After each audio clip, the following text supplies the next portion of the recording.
Hi అండి, welcome to my channel. ఈరోజు simple chicken fry చేస్తున్నానండి. అది ఎలా చేస్తున్నానో చూపిస్తాను. ఇది రిలేటివ్స్ ఎవరైనా వచ్చినట్టు చేసి పెడితే చాలా ఇష్టంగా తింటారండి.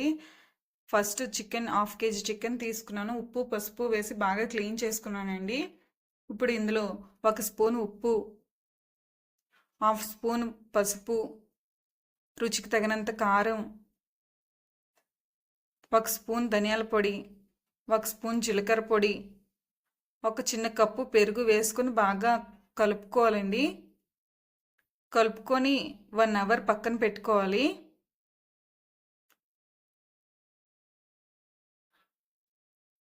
తర్వాత ఒక చిన్న కప్పులోని జీడిపప్పు, 1 స్పూను గసగసాలు, కొంచెం నీరు వేసుకొని నానబెట్టుకోవాలండి. ఇది పక్కన పెట్టాలి. ఇప్పుడు కళాయిలోని ఆయిల్ వేసుకొని 1 స్పూన్ నెయ్యి వేస్తున్నాను. తర్వాత అల్లం వెల్లుల్లి పేస్ట్ వేసి ఫ్రై చేసుకోవాలండి. అల్లం వెల్లుల్లి పేస్ట్ బాగా ఫ్రై అయిన తర్వాత మ్యాగ్నేట్ చేసుకున్న చికెన్ని వేసుకొని బాగా ఫ్రై చేసుకోవాలి. మొత్తం నీరన్నీ పోయేటట్టు బాగా ఫ్రై చేసుకోవాలండి మూత పెట్టుకొని. నీరన్నీ పోయి ఆయిల్ పైకి తేలినప్పుడు ఈ చికెన్ని పక్కకు తీసుకోవాలి. ఇప్పుడు ఇదే ఆయిల్లో 1 స్పూన్ జీలకర్ర వేసుకొని కొంచెం ఫ్రై చేసుకోవాలండి. ఒక పెద్ద సైజు ఆనియన్ చిన్న చిన్న ముక్కలుగా కట్ చేసుకొని వేసుకున్నాను. ఈ ఆనియన్స్ బాగా ఫ్రై అవ్వాలండి. అంతలోపల ఒక టమాటా,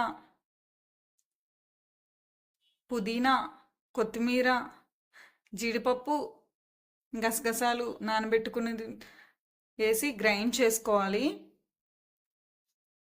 ఇప్పుడు ఆనియన్స్ వేగాయండి. ఇప్పుడు గ్రైండ్ చేసుకున్న పేస్ట్ వేసుకోవాలి. ఇది బాగా ఫ్రై అవ్వాలండి.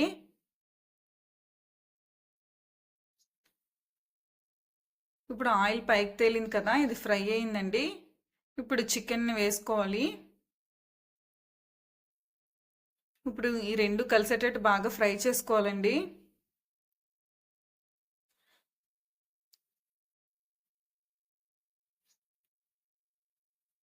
ఇది ఒక 10 మినిట్స్ ఫ్రై చేసుకుంటే సరిపోతుంది. ఇప్పుడు అలా ఆయిల్ పైకి తేలుతుంది చూడండి. ఇప్పుడు కొంచెం గరం మసాలా వేసాను. ఇప్పుడు కట్ చేసుకున్న పచ్చిమిర్చి, కరివేపాకు వేసుకున్నానండి. ఫ్లేవర్ చాలా బాగుంటుంది లాస్ట్లో వేస్తే.